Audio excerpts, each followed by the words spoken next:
I'm Doug, your tech support representative here at Atlantic British, and in this video we're going to show you the hose kit that we have available for the Discovery 1 with the GEMS engine as part of our maintenance and repair system. Now, just so you know that there are a couple kits available because of the different types of emissions systems that are coming in these vehicles. And if you aren't sure of which evaporative emission system you have in your D1, you can refer to a video we're doing that will explain all that under how to identify the evaporative system in your D1. So you can refer to that. That'll tell you what system you have in there, because they had two different systems. And if you look, this is the set that we have available in our set. Now, this is a downloadable and printable sheet that you can get right off of our website. This will list all the maintenance that either we or Land Rover recommends. Now, as far as the hoses go, it is recommended every 90,000 miles. You're going to change the hoses and the thermostat, and I'll explain why in just a few minutes.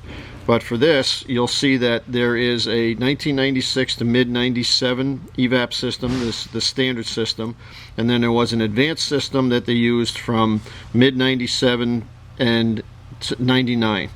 So again, refer back to the video that we're going to show you that will explain which system you have. For the hose kit itself, what you do end up getting is lower hose, upper hose, the two heater hoses back to the firewall, the small connecting hose, which I'll show you the locations on, and a new bleeder plug for the top of the radiator with a new O-ring, which is a real good idea to change that over. Now, you'll notice that when you looked at the sheet, this was recommended every 90,000 miles.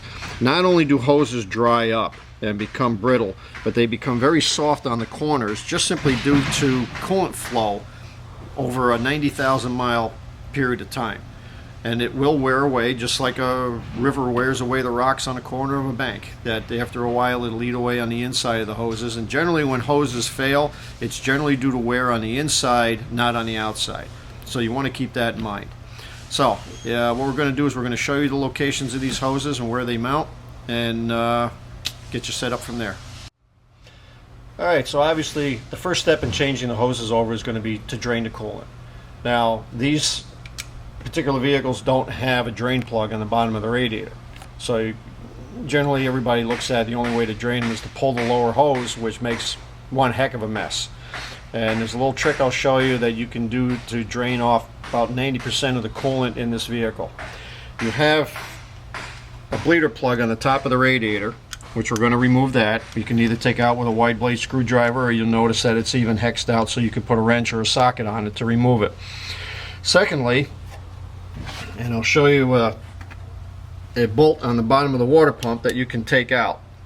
Alright, on the driver's side of the water pump, you have two bolts that are 11 millimeter.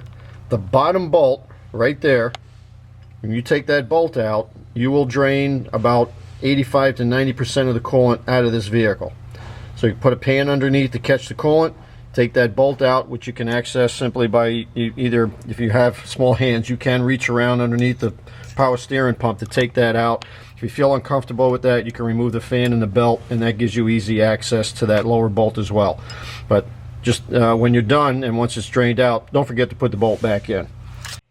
Alright, we'll start with the location of the lower hose. Now, here we have a hose installed, so the visibility isn't all that open, but to give you an idea where everything attaches to, the lower hose is going to sit in this position, where this end is going to attach to the bottom of the radiator.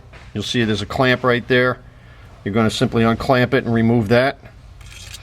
You have a smaller hose on top that runs up and attaches to the bottom of the fill tank. That's essentially your fill hose. This is what's going to add and put coolant into your system. The other end, obviously, right into the water pump, just below the idler pulley, the tensioner pulley. And then this small hose attaches to the bottom of a steel line, this line right here, that eventually goes into the heater hoses. So now we're mentioning the heater hoses. You have these two hoses right here, which are easily accessible.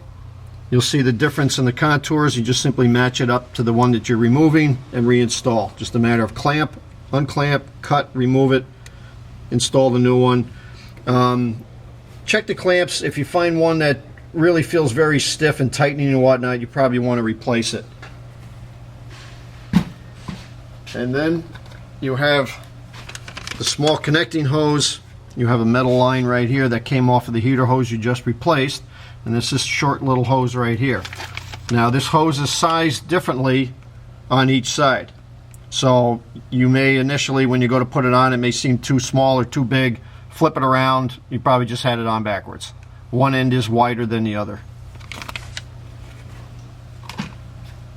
Your upper hose, again, really easy to access. Simply just unclamp, remove.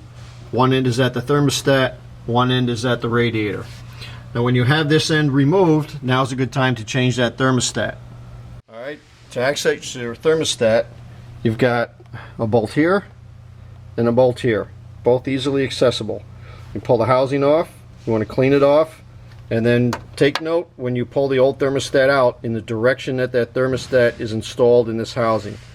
Make sure you install the new thermostat in the same direction.